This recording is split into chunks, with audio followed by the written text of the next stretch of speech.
नमस्कार, मैं हूं गायत्री और आप देख रहे हैं यूके न्यूज एक्सप्रेस, जिसमें आपको मिलता है पहाड़ का फुल अपडेट। दिन भर की सारी खबरें एक जगह सिर्फ 10 मिनट में। तो चलिए देख लेते हैं फटाफट दिन की सारी अहम खबरें। रुड़की में कांवड़ियों ने जमकर काटा बवाल।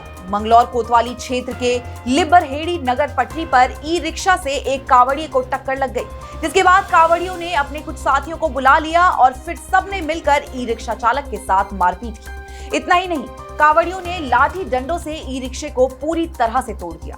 घटना के वक्त पुलिस के जवान भी मौजूद थे। उन्होंने गुस्साए कांवड़ियों को रोकने की कोशिश की, लेकिन पुलिस की एक न चली। कांवड़िए नहीं माने और जमकर उत्पात मचाया। मारपीट में घायल ई रिक्शा चालक को अस्पताल में भर्ती कराया गया है। हरिद्वार के एसएसपी प्रमेंद्र सिंह डोभाल के मुताबिक इस मामले में पीड़ित ई रिक्शा चालक की शिकायत के बाद मुकदमा दर्ज कर लिया गया है और आरोपियों की पहचान कार्रवाई की जाएगी। मंगलौर कोतवाली क्षेत्र में लिबरहेड़ी चौराहे के पास में वादी संजय कुमार द्वारा पुलिस को अवगत कराया गया था कि उसके जो ई रिक्शा में वो आ रहा था, इसी बीच एक भोले से उसकी टक्कर हो गई थी, जिसमें ना तो कोई कांवड़ जो है खंडित हुई, ना ही किसी प्रकार की कोई ऐसी घटना हुई थी। पर उसके बावजूद उस भोले द्वारा अन्य लोगों को एकत्रित करके उसके साथ मारपीट की गई। साथ में जो उसकी ई रिक्शा है उसके भी साथ तोड़फोड़ की गई थी। उक्त घटना को तत्काल पुलिस ने संज्ञान में लेते हुए अभियोग पंजीकृत किया है और इन लोगों की पहचान की जा रही है और उनके खिलाफ जो भी सख्त कार्रवाई होगी पुलिस उसको करेगी। हरिद्वार के बहादुराबाद में भी कांवड़ियों ने तांडव मचाया। बहादुराबाद के बढ़ेड़ी राजपुतान इलाके में रुड़की की ओर जा रहे ट्रक की कांवड़ियों के वाहन को हल्की टक्कर लग गई, जिससे गुस्साए कांवड़ियों ने हंगामा शुरू कर दिया। गुस्साए कांवड़ियों ने पहले ट्रक ड्राइवर के साथ मारपीट की, फिर ट्रक के साथ भी तोड़फोड़ की। कांवड़िए देर तक रोड पर बवाल काटते रहे। सूचना मिलने पर पुलिस की टीम को पहुंचते देख उत्पाती कांवड़िए फरार हो गए। पुलिस इस मामले की भी जांच कर रही है और आरोपी कांवड़ियों को तलाश रही है। हरिद्वार में कांवड़ मेला और कांवड़ियों की उमड़ रही भारी भीड़ को देखते हुए जिला प्रशासन ने पहले से 12वीं क्लास तक के सारे सरकारी और प्राइवेट स्कूलों को बंद रखने के आदेश दिए हैं। स्कूल 27 जुलाई से 2 अगस्त तक बंद रहेंगे। हरिद्वार के डीएम धीरज सिंह गर्बियाल ने कहा कि यदि कोई भी स्कूल आदेश के बाद भी खुला पाया गया तो उस पर कार्रवाई की जाएगी। हरिद्वार में गंगा जल लाने के लिए शिव भक्तों की भारी भीड़ पहुंच रही है। आने वाले दिनों में कांवड़ियों की भीड़ और ज्यादा बढ़ने का अनुमान है। इसी को ध्यान में रखते हुए जिला प्रशासन ने फैसला लिया है। बच्चों और कांवड़ियों के अलावा दूसरे लोगों को भी ट्रैफिक जैम जैसी समस्याओं का सामना ना करना पड़े, इसके लिए रूट मैप भी तैयार कर लिया गया है। बैरिकेडिंग लगाकर शहर को 2 हिस्सों में बांट दिया गया है। हरिद्वार और ऋषिकेश में कांवड़ मेले की सुरक्षा में स्निफर डॉग भी पुलिस का दे रहे हैं सुरक्षा में साथ। मेला क्षेत्र के अलग अलग स्थानों पर पुलिस की टीमें डॉग स्क्वाड के साथ चेकिंग अभियान चला रही है। कांवड़ियों के साथ साथ दूसरे लोगों के वाहनों और उनके सामानों की चेकिंग की जा रही है। कांवड़ मेले और यात्रा के दौरान कोई भी शरारती तत्व माहौल ना बिगाड़ सके और किसी तरह के उपद्रव की गुंजाइश ना रहे, इसके लिए पूरे मेला क्षेत्र में डॉग स्क्वाड को घुमाया जा रहा है। दिल्ली में केदारनाथ मंदिर बनाने के बाद शुरू हुए विवाद के बाद कांग्रेस ने अपनी केदारनाथ बचाओ यात्रा शुरू कर दी है। यात्रा की शुरुआत हरिद्वार में हर की पैड़ी से की गई। गंगा पूजन के साथ यात्रा की शुरुआत के मौके पर पूर्व सीएम हरीश रावत, कांग्रेस प्रदेश अध्यक्ष करण माहरा, नेता प्रतिपक्ष यशपाल आर्य और प्रीतम सिंह समेत कांग्रेस के सभी विधायक मौजूद रहे। हरिद्वार से शुरू हुई कांग्रेस की ये 15 दिन की पैदल यात्रा विभिन्न पड़ावों से होकर गुजरेगी। इसमें कांग्रेस के सारे नेता और कार्यकर्ता सम्मिलित होंगे। यात्रा केदारनाथ में समाप्त होगी। यात्रा के दौरान जगह जगह पर जनसभाओं का आयोजन होगा। कांग्रेस केदारनाथ बचाओ यात्रा के जरिए केदारनाथ धाम के बाजारीकरण का विरोध कर रही है। कांग्रेस नेताओं ने केदारनाथ के नाम पर दिल्ली में धाम बनाने वालों के खिलाफ एफआईआर दर्ज कर कार्रवाई करने की भी मांग की। केदारनाथ की जिस प्रकार से उपेक्षा हुई है, उस क्षेत्र के विकास की जिस तरीके से उपेक्षा हुई है, वहाँ के रीति परंपराओं आदि को जिस तरीके से समाप्त किया गया है और उससे लोग उसके खिलाफ हमारी ये यात्रा है। जहाँ केदारनाथ में वो ज्योतिर्लिंग है जो सतयुग का है, सबसे पुराना ज्योतिर्लिंग है, वहाँ का व्यवसायीकरण होगा तो उसका हम विरोध करेंगे। और मैं चाहता हूँ कि जो पार्टी धर्म के नाम से नफरत फैला रही है, वोटों की राजनीति कर रही है, ध्रुवीकरण की राजनीति करती है, उसको मैं लोगों तक एक्सपोज करूँ। सनातन धर्मी चाहे वो हिंदुस्तान में रहते हैं चाहे पूरे विश्व में रहते हैं, उन तक ये संदेश जाए कि हो क्या रहा है। धर्म को और राजनीति को अलग अलग रखें। और इसीलिए जब मुझसे पूछा जा रहा है कि चुनाव इत्यादि, मैंने कहा इस समय किसी चुनाव या पार्टी की बात अब ना करें। हम सभी की से अपील कर रहे हैं, ये यात्रा विशुद्ध इस बात की है कि धर्म में क्या हो रहा है। आज कांग्रेस ने हर की पैड़ी पवित्र धरती से हरिद्वार से इस यात्रा का शुभारंभ किया है। केदारनाथ धाम में यात्रा समाप्त होगी।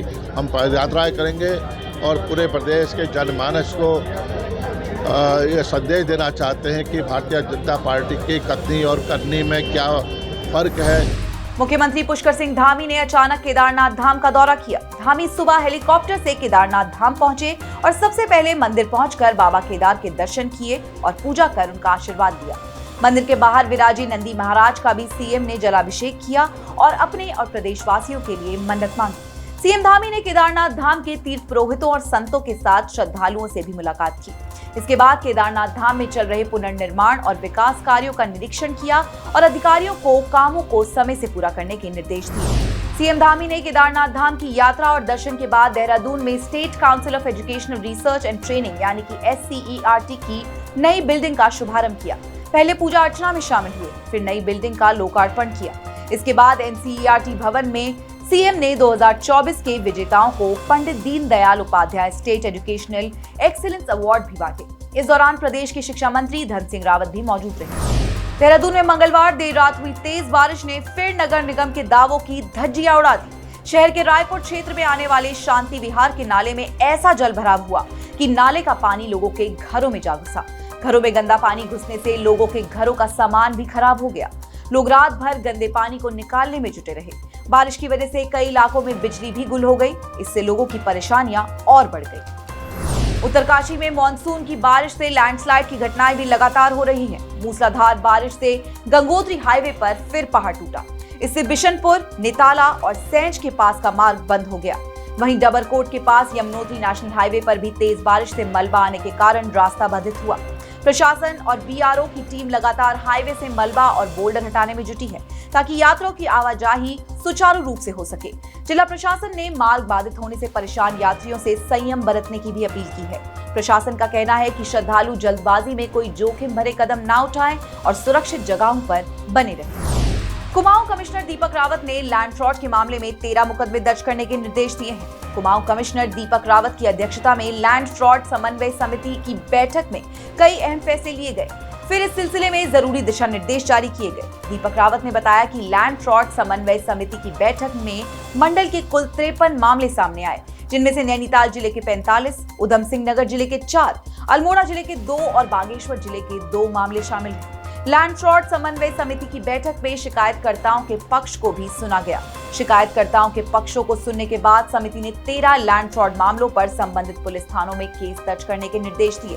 कुछ दिन पहले हाई कोर्ट ने राज्य में भूमि की धोखाधड़ी और अवैध खरीद फरोख्त पर रोक लगाने को लेकर एक जनहित याचिका पर सुनवाई की थी और राज्य सरकार से ऐसे मामलों पर रिपोर्ट पेश करने को कहा था।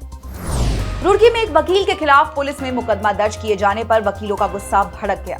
वकीलों ने प्रेस कॉन्फ्रेंस कर मुकदमा वापस लिए जाने की मांग की और बड़े आंदोलन की चेतावनी दी। दरअसल रुड़की में एक महिला ने 4 लोगों के खिलाफ उत्पीड़न का नामजद मुकदमा दर्ज कराया है। 4 लोगों में एक एडवोकेट का नाम भी शामिल है। इसी के खिलाफ वकील एकजुट होकर अपने साथी वकील के साथ खड़े हो गए हैं। वकील के खिलाफ दर्ज हुए मुकदमे पर नाराजगी जता रहे हैं और मुकदमे को वापस लेने की मांग कर रहे हैं।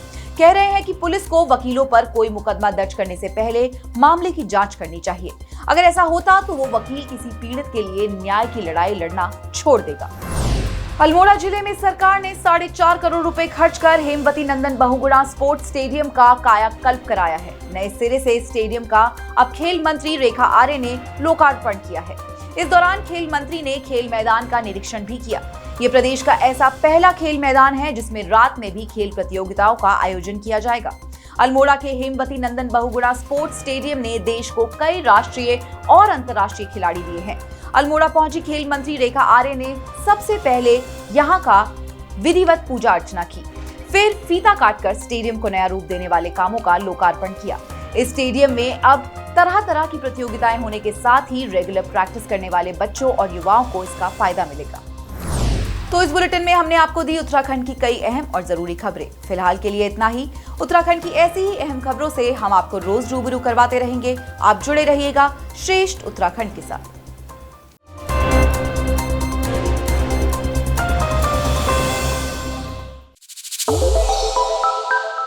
श्रेष्ठ उत्तराखंड पर खबरों से जुड़े रहने के लिए चैनल को सब्सक्राइब और लाइक करें, बेल आइकन दबाएं और देखते रहें श्रेष्ठ उत्तराखंड।